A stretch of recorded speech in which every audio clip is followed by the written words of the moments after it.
Olá! Dia 1º de outubro foi o Dia Mundial da Urticária.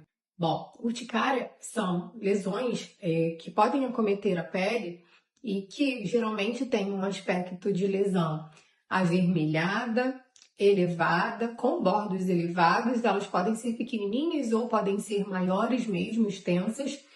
Geralmente elas coçam, né? Urticária coça. Não costuma dar dor, tá? Então, se a gente estiver falando de uma urticária mais clássica ali, a gente, quando tem dor, a gente já fica um passinho atrás, mas pode acontecer e a gente precisa, na verdade, analisar cada caso. Essas lesões, elas têm um caráter intermitente, né? Eu brinco que elas têm um caráter intermitente migratório para os pacientes entenderem o que é isso. Então, uma mesma plaquinha, aquela mesma plaquinha que estava aqui, ela pode desaparecer em até 24 horas, mas pode aparecer uma outra aqui do lado, igualzinha à anterior, tá? Maior ou menor, coçar mais ou menos. Elas podem ser agudas, né? Quando acontecem por poucos dias ou poucas semanas e se resolvem. Acabou. Ou elas podem ser crônicas, que é quando elas têm uma duração de mais de 6 semanas. Aí a gente precisa ficar mais atento para o que pode estar provocando aí esse quadro de urticária crônico. Bom, as urticárias agudas no geral, elas podem ser sim causadas por reações alérgicas, né? Você entrou em contato com alguma substância, algum alimento, com algo que desencadeou aquela reação, o alérgeno foi retirado, a urticária foi tratada, acabou. Ou elas podem ser crônicas, ter pelo menos 6 semanas aí de duração das lesões, de recorrência dessas lesões, tá? Então, no geral, as agudas estão mais relacionadas a reações alérgicas, né?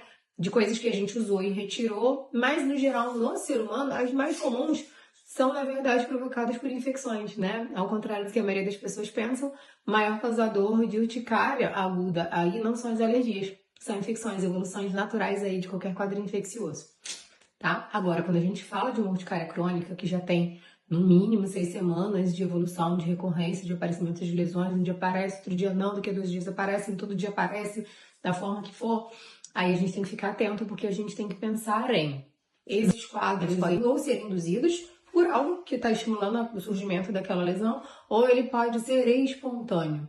Induzidos são aquelas pessoas que têm esses quadros recorrentes, ou porque tem um quadro por conta de algo que pressiona a pele, sempre naquela região ali, e aí naquela região se forma uma urtica, ou porque pessoas que têm urticária colinérgica, então com exercício físico, elevação da temperatura corporal, podem aparecer urticas mesmo, ou aquelas pessoas que fazem urticária ao sol, né, ao solar, ou urticária ao frio, e aí existem as formas bem raras, né, aquagênica por conta de água, enfim, existem várias.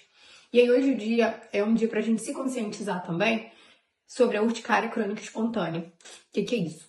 São aquelas pessoas que têm pelo menos 6 semanas de duração do quadro e que a gente não consegue relacionar o surgimento dessas urticas a nada. A nenhum remédio, nenhum alimento, nenhum medicamento. Bom, vamos lá. Primeiro, a gente sabe que algumas pessoas podem, e voltando aí antes, né, as induzidas, podem ter urticária por conta do uso de forma recorrente de alguns anti-inflamatórios, medicações para dor, tá? Voltando ao quadro de urticária crônica espontânea, aquelas que a gente não conseguiu, né, descobrir nada, não tem nada ali que desencadeie o quadro, ele sozinho acontece, por isso espontânea. Bom, essas pessoas precisam de um olhar mais minucioso aí, porque são pessoas que precisam de um tratamento diferente, de um acompanhamento muito próximo e regular com o alergista, porque a gente tem uma sequência no tratamento que a gente precisa fazer. É um quadro que geralmente não, ele é um quadro autoimune, então pode haver associação com outras doenças autoimunes ali, então a gente precisa de um acompanhamento muito de perto com um alergista, com uma pessoa, um alergista que tem experiência também, né, que saiba o que está fazendo. Os quadros de urticária crônica espontânea, induzida, aguda, né, houve o surgimento de urticas, procura sempre um alergista, tá? Para que a gente consiga ter um diagnóstico correto do que está acontecendo, para que a gente consiga relacionar ou não, se há ou não algo que induz o surgimento daquelas lesões e qual é o tratamento, independente de que tipo de urticária for e quais são as orientações que você precisa seguir ao longo da sua vida, tá bom? Não tenham dúvidas, procurem sempre ajuda. No que eu puder ajudar, estou aqui. Podem deixar perguntas aqui que eu vou ter o maior prazer em responder. E espero que esse vídeo tenha ajudado vocês aí, tá bom? Se você gostou, curte. Tem alguma dúvida, deixa a perguntinha, eu vou responder. Beijos! Estamos na Semana Mundial da Urticária. Tchau, tchau!